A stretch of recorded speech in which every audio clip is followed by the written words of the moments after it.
Welcome, du coup, est-ce que tu peux nous expliquer un peu plus en détail ce que c'est pour qu'on comprenne réellement, Ouais, complètement. En concrètement? fait, c'est un lieu culturel où on va rassembler pas mal de disciplines différentes.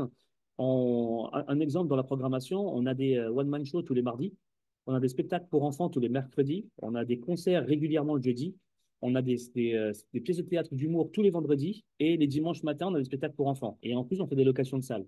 Donc, on a une grosse programmation régulière. On a eu Paul Mirabel il n'y a pas longtemps, on a eu Nawel Madani il n'y a pas très longtemps. Mais on a aussi des stand-uppers qui démarrent et qui ont besoin de se faire connaître, etc. Donc, on accueille un peu tout le monde. On a des scènes ouvertes, on a des plateaux d'humoristes, etc. Donc, on fait des expositions régulièrement, on accueille des événements d'entreprise, etc. Et même les artistes qui viennent jouer chez nous, on parle toujours d'un modèle économique où tout ce qu'on va produire, toutes les entrées qui vont se faire, je ne paye pas les artistes, on partage 100% de ce qui a été généré en termes de chiffre d'affaires. Et du coup, c'est la logique que nous, qu'on a mis en place au Welcome, et c'est ça qu'on veut faire avec tout le monde pour essayer peut-être de mettre ma petite pierre à l'édifice et de voir comment est-ce qu'on peut faire sortir le monde artistique de la subvention et de la sursubvention de l'État. Mais pour moi, un artiste, c'est un entrepreneur qui vend son art, en fait. Et comme n'importe quel entrepreneur, j'ai envie de dire. Sauf qu'il a une qualité artistique et c'est ça dans lequel il doit trouver un modèle économique et ne pas dépendre de subventions ou d'aides de la mairie ou de l'État, etc.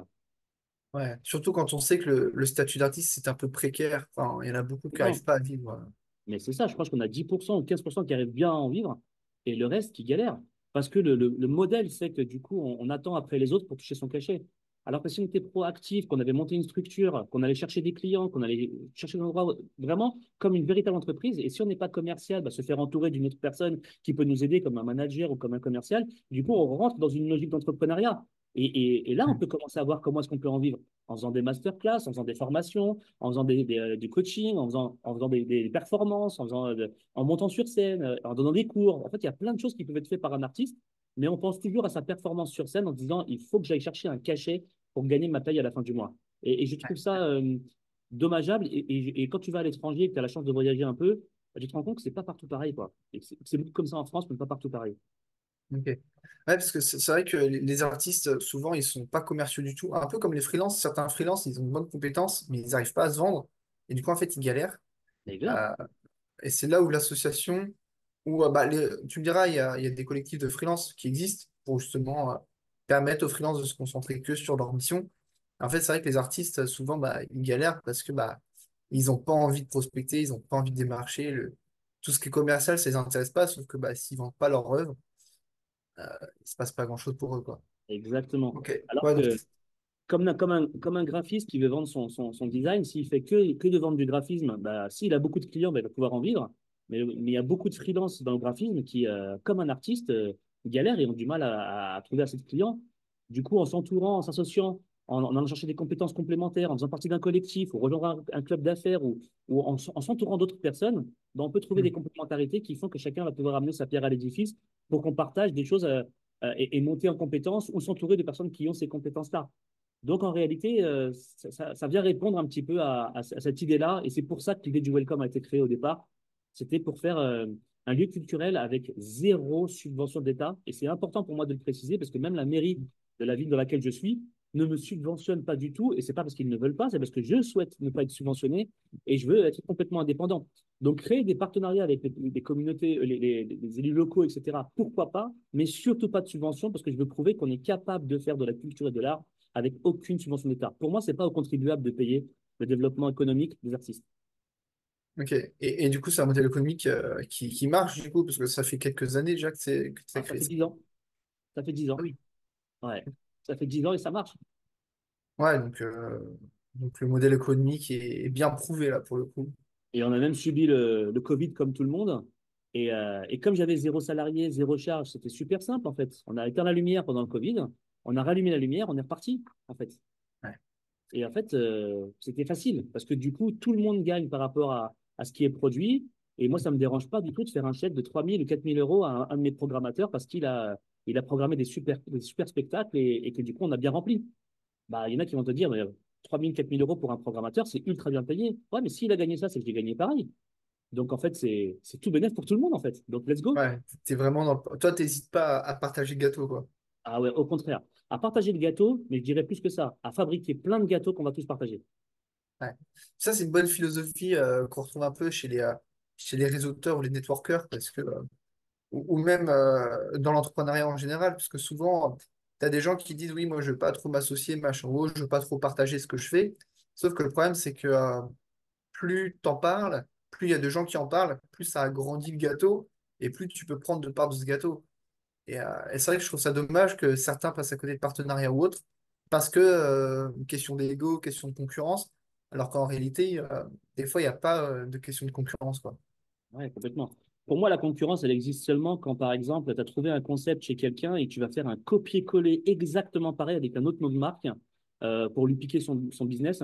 Ok, là, Mm. on peut dire que c'est un véritable concurrent.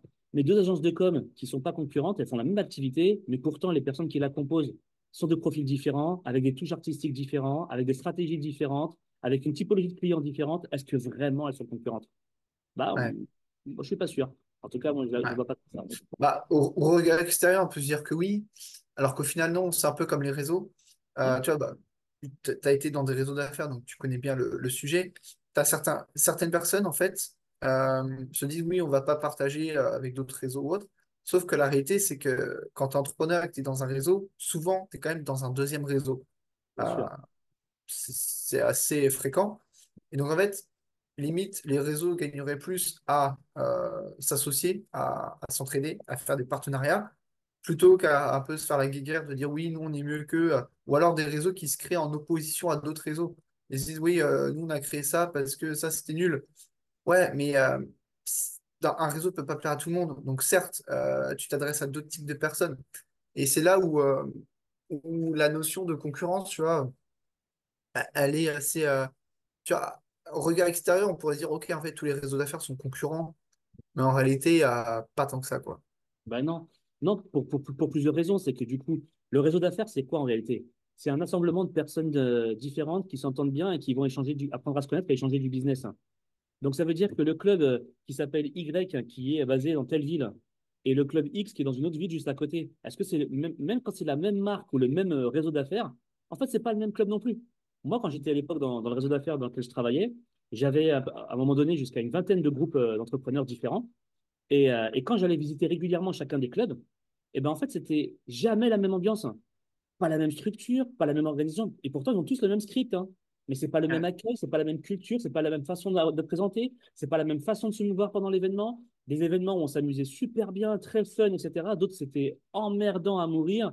D'autres qui étaient complètement dans tous les sens, d'autres qui commençaient en retard et d'autres qui étaient très psychorigides, etc. Et donc, en fait, la preuve que même dans la même marque, les clubs et les personnes, en fait, les clubs sont différents parce que les personnes qui la composent sont différentes. Mm. Donc, en fait, pour moi, c'est pas une concurrence. Et quand on va rejoindre un club, quelle que soit la marque que l'on va rejoindre, en fait, on va rejoindre un groupe de personnes. Et c'est d'abord ça qu'il faut regarder ensuite. Ouais, tu rejoins des humains, tu rejoins des valeurs, tu Mais rejoins bien peut-être sûr, une cause, si le exactement. club a une cause précise. Donc, ouais, non, mais c'est comme une asso, quoi. Souvent, quand tu t'engages bénévolement dans une asso, souvent, c'est parce que ça te touche, c'est parce que tu as des valeurs communes avec les personnes de l'asso. Euh, Complètement. Et voilà, mais c'est pour ça aussi que tu as pas mal d'entrepreneurs qui sont dans plusieurs réseaux, comme tu le disais, Lucas. C'est que tu ne trouves pas tout ce que tu as besoin de trouver dans un seul club. Il y a un exemple que je prends très souvent. Tu es, diagnostiqueur immobilier. Du coup, trois quarts de tes clients, en fait, tu arrives à les obtenir grâce aux agences immobilières. Dans un club business où tu as un agent immobilier avec qui tu bosses, est-ce que cet agent immobilier il peut t'apporter assez de recommandations et assez de business pour faire 100% de ton chiffre d'affaires? Bien sûr que non. Donc, il faut que tu rencontres d'autres agents immobiliers pour développer ton activité, ton business.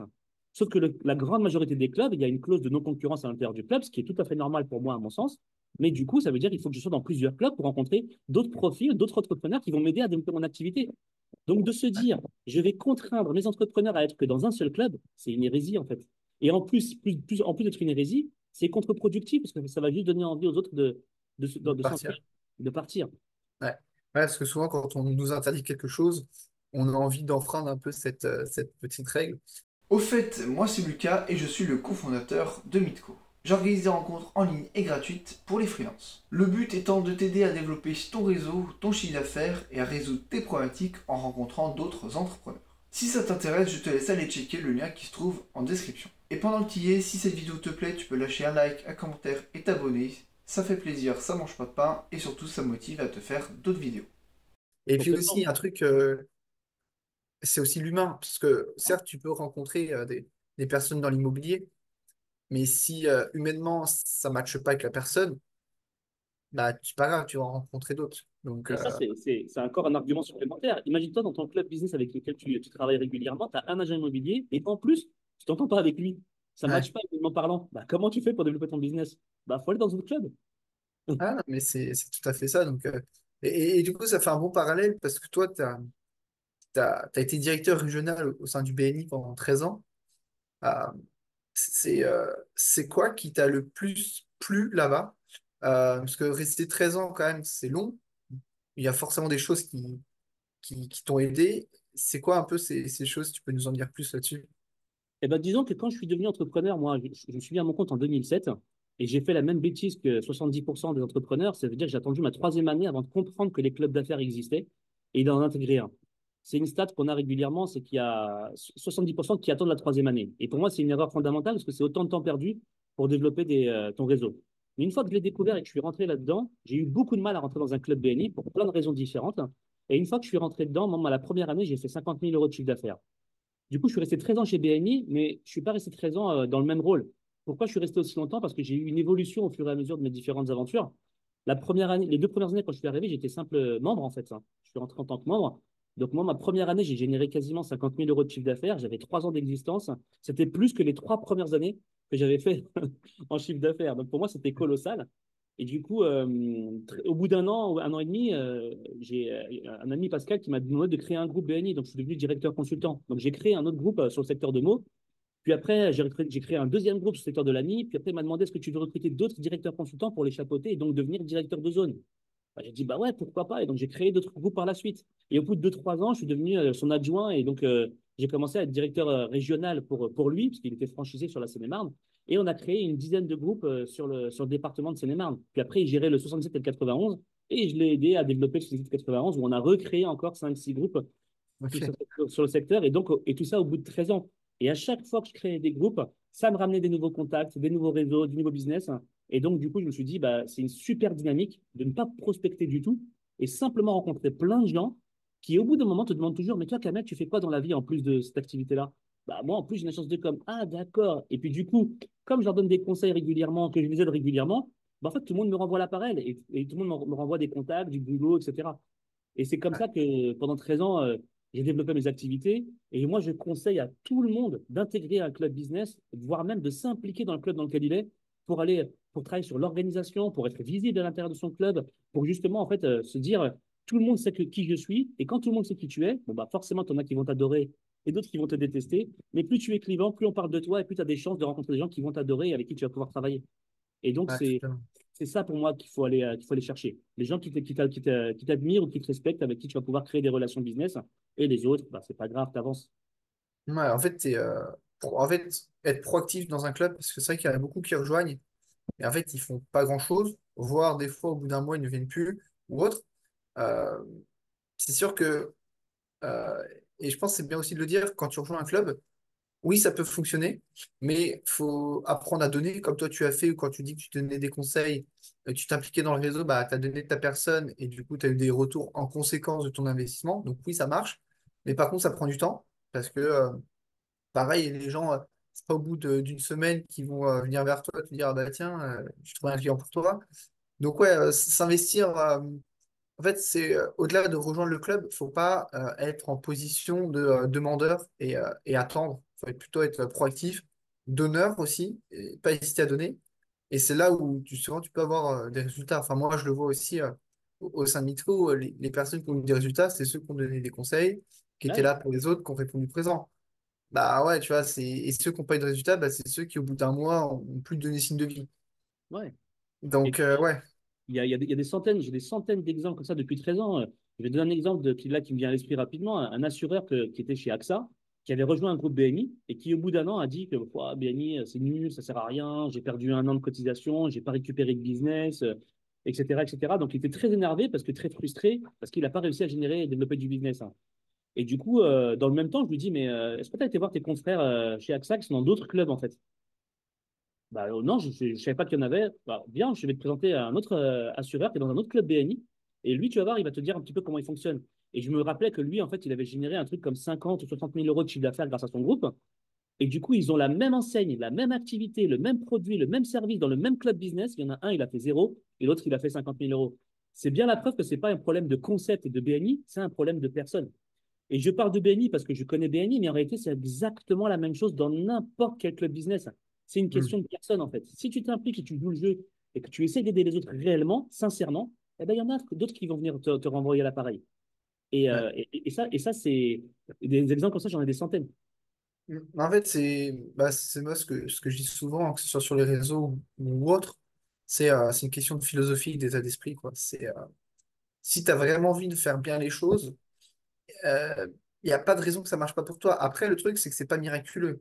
Ah, Faut mettre en place des process, tu as des stratégies, faut relancer régulièrement, faut se montrer, comme tu as dit. Faut que les gens ils pensent à toi, ils t'aient en tête, et le jour où ils ont besoin d'un service, ils vont se dire, ah bah oui, c'est vrai, tiens, il y a Kamel qui fait ça. Et ça, en fait, c'est un travail de tous les jours. Et je pense que la plupart des gens qui rentrent dans ces clubs-là n'en ont pas conscience, tu vois, parce que on leur dit, ouais, vous allez avoir des recommandations du business. Du coup, ils se disent, OK, bon, bah, je vais en réunion, je suis assis sur ma chaise, j'attends. Et en réalité, ça marche pas comme ça, quoi. Donc, ouais. non, mais c'est important de le souligner, c'est vraiment une question d'état d'esprit. Et on parle de réseau d'affaires, mais ça peut être aussi même sur LinkedIn ou en ligne, tu vois, quand tu rencontres des gens. Moi, il y en a qui ont déjà travaillé ensemble sur LinkedIn. C'est pareil, c'est créer de la relation, c'est t'intéresser à l'autre, savoir ce qu'il fait. Et faut vraiment être proactif, tu vois. Comme les gens qui attendent des likes sur les réseaux, tu vois, ils postent sur les réseaux, ils disent, ah, mais moi, j'ai pas de likes, machin, tout ça, les réseaux sociaux, ça marche pas. Bah oui, mais en même temps, si tu n'interagis pas avec les autres, si tu fais juste poster et que tu attends en retour, bah, les gens, ils vont pas venir te voir si toi, tu vas pas les voir, quoi. Ouais, complètement, complètement. Mais, mais bon, c'était une bonne chose de le rappeler, je pense, si jamais il y en a qui sont dans des réseaux et qui nous écoutent et Ouais, qui n'ont pas complètement. de résultats, ou qui ont des résultats, bah, continuez, c'est bien. Ouais, c'est clair. Et puis un truc que je me suis rendu compte aussi en 13 ans, et c'est aussi comme ça que l'idée de Other est née au fur et à mesure, c'est qu'il existe plein de clubs et plein de groupes différents avec des modes de fonctionnement tous différents, des budgets tous différents, des fréquences tous différents, des organisations différentes. Et je pense que plus il y aura de clubs et plus il y aura de personnes qui vont intégrer les clubs parce qu'ils vont trouver des clubs qui leur ressemblent. Et moi, quand j'étais dans BNI, je disais régulièrement en fait que le réseau BNI, c'est pas fait pour tout le monde. Non, mais clairement, c'est rigide, c'est structurant, il y a pas mal, beaucoup d'obligations, c'est tôt le matin, tu peux te faire exclure, il y a une relation qui est parfois particulière et conflictuelle, mais en même temps, il y a des résultats. Donc moi, j'ai toujours dit qu'en fait, une personne, moi à l'époque, j'avais besoin d'un concept comme BNI qui allait me contraindre à faire certaines choses, à m'organiser, à me forcer à me lever le matin, parce que je commençais toujours à 10 heures, et du coup, j'ai pris le pli de me lever tôt le matin à ce moment-là, etc. Donc c'était important, c'était bien pour moi. Et en plus de ça, à l'époque, il n'y avait que BNI. Il n'y avait pas beaucoup de clubs business qui existaient à l'époque, Ouais. 2010. Alors qu'aujourd'hui, il y en a pléthore. Rien que sur la Seine-et-Marne, on a à peu près une soixantaine de clubs d'affaires et de marques différentes. Donc, imagine-toi, donc il y en a énormément, et il y en a encore d'autres qui sont en train de se créer. J'entends des gens qui ont envie de créer leur propre club avec une façon de voir les choses différentes. Et donc, du coup, tous les clubs ne sont pas faits pour tout le monde. Donc, en fonction de ton budget, de ton année d'existence, de ton expérience, du temps que tu veux y consacrer, est-ce que c'est toutes les semaines, est-ce que c'est tous les 15 jours, est-ce que c'est une fois par mois, est-ce que le niveau de convivialité, il y en a qui te disent non, mais moi je veux un club convivial. Et d'autres qui disent non, non, moi je veux un club business. En fait, les deux ont raison et les deux ont tort parce que j'ai donné un exemple aussi souvent dans les clubs business que j'ai fréquentés, quand il y avait beaucoup de convivialité, eh ben, en général, il y a peu de business. Et quand tu as des clubs business qui sont très rigides, il y avait très peu de convivialité. Et donc, du coup, le vrai truc, c'était comment tu fais pour trouver ce fameux équilibre de se dire, il faut que Choisir ce soit aussi. cool et convivial, mais en même temps ultra structuré, parce qu'on est quand même là à un moment donné aussi pour essayer de se développer et faire du business et Ouais. pas juste une réunion de copains. Et donc, la réunion de copains, pour moi, c'est le à côté, c'est le après. Et c'est la cerise sur le gâteau, la réunion de copains. On va devenir copains avec les gens avec qui on travaille régulièrement. Et ça, c'est génial. Mais aller dans un club business pour dire, je vais me faire une bande de copains pour aller prendre un petit déjeuner, tu n'as pas besoin de payer une cotisation pour faire ça. Rappelle deux, trois potes et va prendre un petit déjeuner toutes les semaines, ça marche aussi. Ouais. Non, mais c'est vrai que c'est important de le dire que tous les réseaux ne conviennent pas à tout le monde. Certains vont s'y retrouver, que ce soit en termes de valeur, en termes d'organisation. Certains ont besoin peut-être de coups de pied au cul. D'autres préfèrent des trucs un peu plus légers, un peu plus light, moins engageants, du coup bah, aussi moins chers, mais qui leur correspond aussi parce ils sont peut-être plus à la recherche de se détendre ou de la convivialité. C'est pour ça que quand je disais que les réseaux ont davantage intérêt à faire des partenariats entre eux, notamment dans les réseaux qui se complètent. Euh, Tu vois, si tu as un réseau qui est plus axé convivialité et l'autre plus axé business, bah, peut-être qu'un équilibre entre les deux, tu vois, peut-être qu'une personne va dire, OK, bah, là, le mardi, je vais chez Benny, le jeudi, je vais chez Y. Et du coup, je m'y retrouve globalement. Je peux trouver un équipe comme ça. Et en plus, c'est que chaque entrepreneur est unique. Euh, et c'est ça qu'il ne faut pas oublier aussi. C'est que chacun, il y en a, ils vont dire oui, Benny, ça marche. Mais peut-être que si toi, dans ton caractère, euh, ça ne matche pas, bah, ça va pas marcher pour toi. Parce qu'après, tu peux pas te forcer à faire les choses.